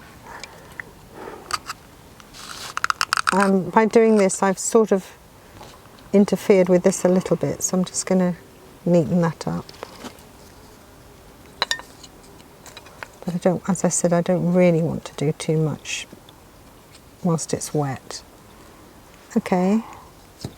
But you know, at this point there's a lot of fiddling around, so probably it'd be when it's dry, another 40 minutes. I would be quite happy to spend that long, or maybe half an hour actually, finishing it. And then you've got the burnishing, and then you've got the oiling. So it's not Not the quickest craft activity.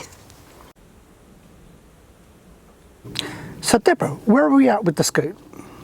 Okay, so this is still quite wet, so you can't really get the fine finish that you want on it. Although it's been quite nice wood to carve, it's just impossible to get a good finish on it. So you get these fluffy bits.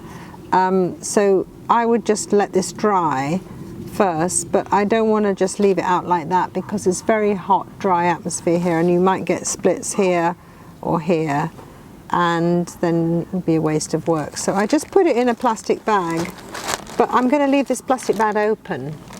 If I had a lot more work to do on it, I'd close it, and sometimes I put a few bits of the wood that I've cut off in there as well. But I want it to dry, but I don't want it to dry too fast. So I'm just going to put it like that and leave it like that. And then maybe in a couple of hours it'll be different, but more likely tomorrow, I think.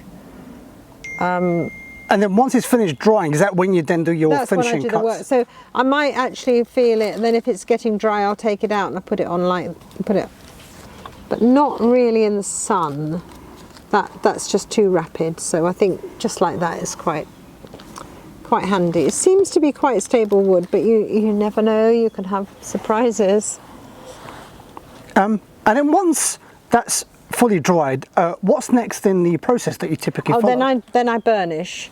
So I've got various tools. I think my favourite one I can't find, but it's a bit like that but smaller. These kind of antlers which have been polished. They've been sent to me by very nice, kind people from America who saw the video that we did about burnishing with a pebble and you couldn't actually see the pebble because I was holding it in my hand. I mean, it's very effective, but they said, oh, you need to try these because they've got all these little bits, of course, that you can get around corners and things, and I don't know whether they've polished them, but they are pretty good. So this is a little scoop that I made earlier, but this is plum, which is very hard anyway. So basically, the burnishing thing is just pressing the antler onto the wood and covering all areas. You have to be a bit systematic with this because otherwise you can't always see, but you can see there's, I don't know if you can see a shine coming. You're pressing quite hard, but you do need to be careful in this bit of the bowl not to press too hard, because if you press too hard you can split certain woods. So I mean, I think plum is very resilient actually, but if you just try and turn it, you can see from the light the bits that have been burnished and the bits that need to be done. It just gets a lovely patina, a lovely shine on it. Plum is lovely to do because it's got all these colours in it, and you know this is the precursor to putting the oil on, and that's what makes the colours really shine out, even if it's for the brief period that the pink and the purples stay there on a fresh spoon. And then on these little facets here, I do more individual, very directed burnishing. You have to be careful that you don't lose the edges, because you can, with burnishing, it can all get a bit rounded, because the process is you're pushing all the wood fibres in. I always burnish the outside of the rim like this, just so that there's not that sharpness when you put it in your mouth. And if it's a very, very hard wood like plum, that can be a risk. Then I'll burnish the top of the rim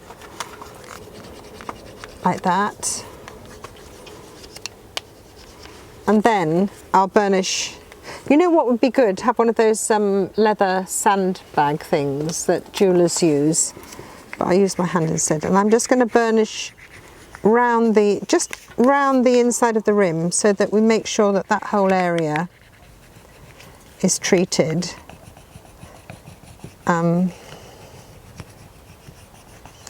Being careful not to take the sharpness, take the sharpness off, but not the definition of the rim. Come round here.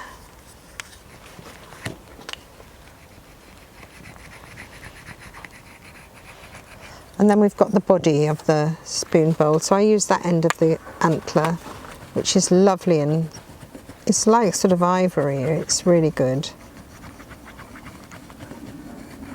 And if I can't see it, if the light's not right, I can certainly feel it. If you're going to press on the bowl like this, always make sure you've got it resting on something, because that's the way you can split it if it's not. Yep, it feels good. And then we're coming up the front here. And then this little shallow little thumb place here. I can see there's a little ridge there which the knife couldn't get out because of the angle, so I'm just going to get it out with the burnishing tool. Maybe take this one. Come around the corner here, here, and these little pinches, get those out. Get those out there. Then round the rim here, and then that's pretty much it. And you can just feel it, it feels different. And then the next thing is to, I've just put some walnut oil in an old bottle of something, I don't know what it was. Where's the entrance? There. And then I just basically put a bit. People are really funny about oil. Some people think you have to soak things in oil for days, and I mean, really you don't need much at all. But you can see how it brings out the colour and the grain beautifully. And but I don't like using too much. Just I don't want to get it on my nice French linen cloth. But you can see how the grain really shows through that oil. If you're going to bake a spoon, put a bit of oil on, but not very much. I mean, and then wipe it off immediately so that you've just got a tiny little bit. It just means you don't have to spend, the wood hasn't got to be in the oven so long, and therefore it's not damaged by the heat. There, so that's just burnished and oiled. And these have been some time ago, but you can always put a bit more on. Put a bit more on.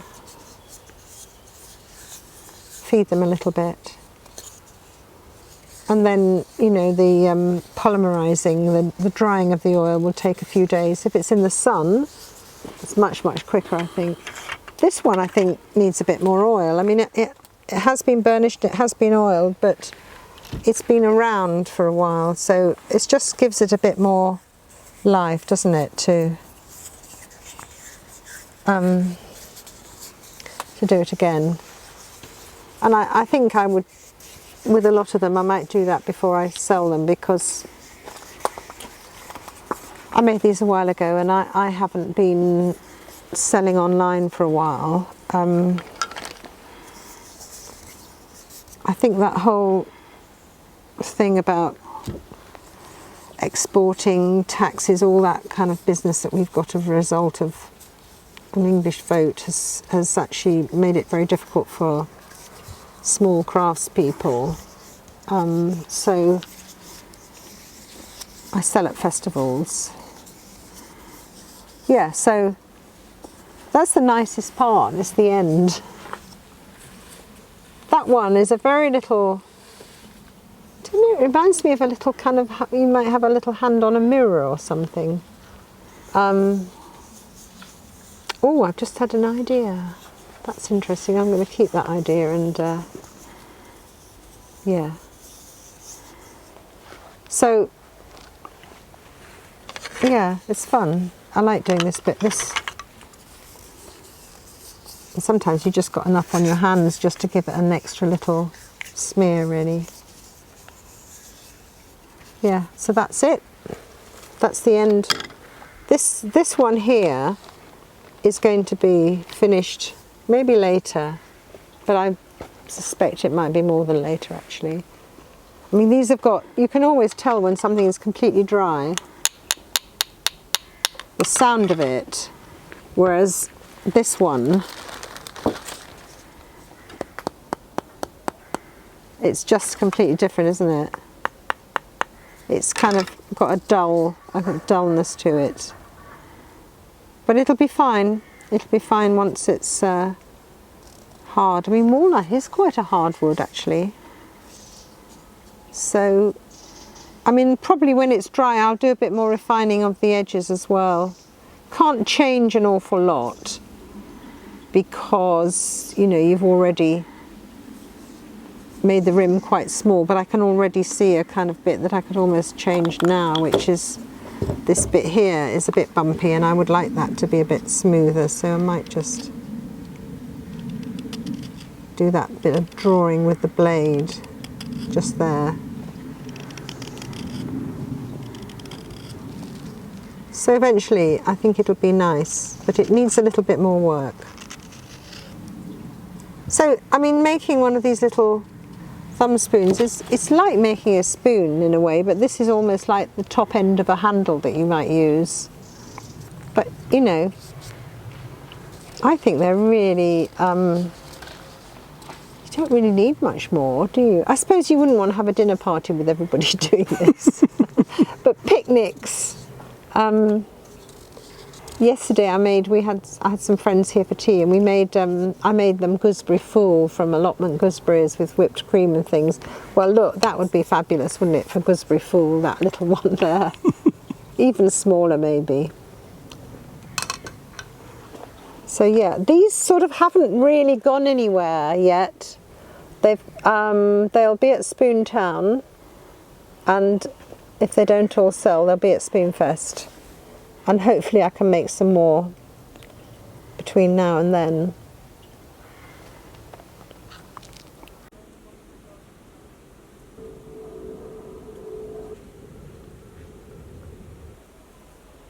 It's the buff-tailed bumblebees. Oh God, there's so many of them. Okay, let's look. So what is this plant? Veronicastrum, it's called. God, they're loving this. Yeah, they're absolutely covered in. I mean, there's only one kind of bee here. It's a buff-tailed bumblebee, but there are no honeybees unusually. But whilst it's in season, it's always covered. That's why I grow it. It's not exactly in the right place, but oh, there's a honeybee. That's a honeybee. But otherwise, they're just... Oh,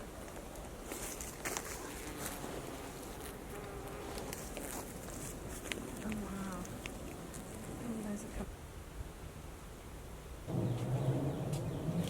So there you have it, my friends. That is a wrap for this video. Deborah, thank you so much. Thank you, Zed. You're an absolute trooper, as always. It was always lovely. Enjoyable working with you. It's fun. We know each other so well. I know. So it works. You know, I get your weird humour. Deborah's a wonderful host. If ever you get the opportunity to spend time with her, be it one of her workshops or meetups or wherever, she's always very delightful with her hospitality. Lots of cooking. Lots of cooking, lots of wonderful cooking. Yeah. And also a special shout out to Jane Miat for lovely, lovely biscuits. They were delicious. Very, very Moorish. The spoon carving doctor. Is that what she is? Yeah, she's the spoon carving doctor. Oh, yeah. Bless. Yeah. So, yeah, if ever you get the opportunity to spend time with Deborah, yeah, you're always going to be, treated to some wonderful hospitality. So I do appreciate you watching all the way through. I really do hope you enjoyed it. As I always say whenever I film these videos, no matter how many of these sorts of videos I film, I'm always learning. I'm always kind of developing my own skill set. And this video was no different. So just a few quick things to wrap up on. As I mentioned at the very beginning of this video, as you can see, it's quite a lengthy video. There's a lot of steps that were covered. And so to facilitate that, we've broken it down into different timestamps. You can hover along the timestamp of this video. Alternatively, they are also placed below in the description. And as I mentioned, YouTube has a cool feature. If you click on the times, the video will jump straight to that section. The hope with videos like this is that they are a training resource for you. So you can come back to it time and time again as a reference material. And instead of having to manually scroll through to find a section you want, you can just jump straight to that particular section that you are working on. Also, I did mention as well that Deborah is very active on Instagram. So what I'm gonna do is put a link below to her Instagram profile. It will mean the absolute world to me as our way of saying thank you for Deborah taking an entire day out to spend with me and her hospitality, and also allow me to document her process so that it may help you. It would mean the world to me. You give her a follow on Instagram. You can see the wonderful work that she's getting up to. Also, as I mentioned, I have filmed other videos with Deborah previously on other visits down to see her. Those videos are very well received, and people are gaining a lot of value from them. So what I'm going to do is also put a link to those as well below in the description. Now, as we sit here right now, we're filming this, we're hopefully going to film another video. I can't promise that just yet, but if we are able to film another video today during this visit down to see Deborah, then a link to that will be down in the description. Highly recommend you go check that out if we do, hopefully, fingers crossed, have time today to get that filmed. Are there any parting words from yourself, Deborah, for those that are watching this video on this particular topic of a thumb spoon? I know there's obviously beginners that are watching this, intermediate and even advanced. So are there any maybe some words of advice or any kind of thoughts or sentiments that you wanted to share? Ooh, it's just a matter of experiment, really. I mean, when you arrive at the right wood, then it's much easier. The wood we were using today is fresh walnut, and that was pretty nice to carve green. If you're carving something much harder and you're working on this tiny little scale, a little bit more dangerous, so be really careful. Make sure your knives are nice and sharp so you don't have to push quite as hard. Yeah, just experiment, make it feel right for your hands. Obviously, I've shown you my method, but I think it's just nice if you take a little bit from what I've learnt, and then you make it your own. I mean, my thing is, my background is in fine art and drawing and painting, and so I think I come at it from that angle. But my sort of main message, I think, is just train your brain to measure. Your brain and your eyes are all the instruments you need in order to see symmetry, to see geometry, and to see the balance in a spoon. You don't need all sorts of external things, and I think in our sort of digital age we tend to lose those capabilities, and those are really, if you think about, you know, human production and design through millennia, it's all done really in here, and I think that we need to hang on to that. And you know, something Deborah has stressed in also the previous videos that we filmed, and that is to try and use that muscle memory as much as possible when it comes to even drawing spoon designs and all sorts of things. We have actually filmed a video on drawing spoon designs with Deborah, and in that video she talks a lot about that, about, you know, templates have their place, no doubt, but Deborah really encourages, you know, the ability to kind of pick up a pencil and with your eye, you know, try to kind of get that muscle memory ingrained, you know, and doing things freehand. But Deborah, a sincere thank you once again. Pleasure. Can I say one more thing? Please, go ahead. One thing that I think is really important is when you're using an axe, I've talked about it in the video, make this the loose part. Hold your axe tightly, strongly, but not ridiculously gripping it. And the axe has got its own momentum. I talked about this. It's really important to let each tool do what it's designed to do, and not to kind of restrict it by having a very straight arm here and just doing it from the elbow, because you're not using the potential of your tool. Same with a knife, you know, you find ways of making them work for you, but don't kind of pull them back and stop them from doing, you know, using the momentum of the tool itself, or the weight of the tool and the sharpness of the tool, all that kind of thing. These are things you develop as you know more and have more experience. But that thing about the axe, don't have a straight wrist, have a bent wrist, and then you'll find it so much easier. So the one last question I have for you is, and it's kind of a double-sided question, and that is, number one, people watching may be inquiring about where to maybe procure one of your spoons, yes. And she knows where I'm going with this, by the way, yes, right? Is and also a follow-on from that is any kind of workshops and things like that you run. Yeah. So, you know, just in case anyone has that question. Yeah, I mean, I'll endeavour to put some up on Etsy. I'm always telling her off. Put some spoons up on Etsy. I know. I've got sort of opinions about the costs and the prices and the awful situation we are in, you know, with Europe and everything, and the selling and taxes and all that. It's made everything very difficult for small craftspeople. But anyway, I will try. Yeah.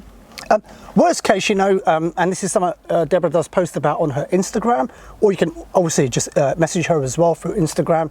And that is Deborah at this moment in time does frequent a lot of the spoon carving and also green woodworking gatherings, not just here in the UK, but also some abroad as well. France and Switzerland, and yeah. You know, so come and find me because I've always got a bag of spoons. Yeah, her work is genuinely just really, really nice. Some of the best out there. And so, Zed, thank you. You know, when you see her in person, something I always mention in a lot of the videos that I do, not just with Deborah, but with many other makers.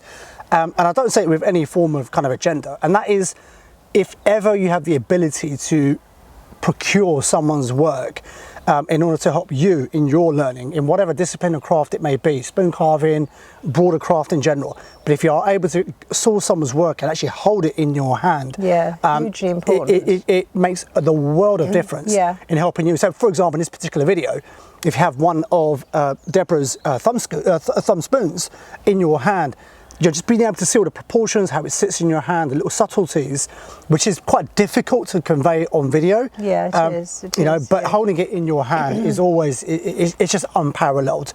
So it's not to say you have to go out and buy something from a maker, no, but it's to say that if you really want to improve your learning, I say this to everybody. If they ask me for one of my biggest pieces of advice, it is that, is try to procure many different makers' work, obviously people that you like their work to begin with, and it makes a world of difference to your own learning. And like I said, there's no comparison between holding a physical tactile spoon or whatever item of craft in your hand compared to looking at photos or a video. So like I said, all the links that I've mentioned to are all down below in the description. Do check out the other videos that I filmed with Deborah, and also give her a follow on Instagram. And also, as I mentioned at the very beginning, I have a page on my website that has every single tutorial I've ever filmed with anybody, all organised into subject order, as well as the myriad of videos that I filmed with Deborah. Be sure to check that out, and it's just an easier way of navigating the different content I've got on my channel. But like I said, the YouTube doesn't have a great way of being able to categorize content, whereas on my website I'm able to kind of order that in a much more efficient manner. So hopefully, fingers crossed, once we wrap up this video, we are going to do a second video, fingers crossed. So once you finish watching this, you can go jump straight onto that. And there you go, that is a wrap for the video. Deborah, a sincere thank you once again. Thank you, Zed, as usual. And guys, really do, I hope you enjoyed watching this video. Appreciate you watching all the way up until the end. And I shall see you on the next installment of the Zed Outdoors video. Until then, I hope whatever you're doing, you have a blessed day, a blessed week ahead. From myself, Zed Outdoors, and from Deborah Schneebeli Morrell, peace out. Peace out.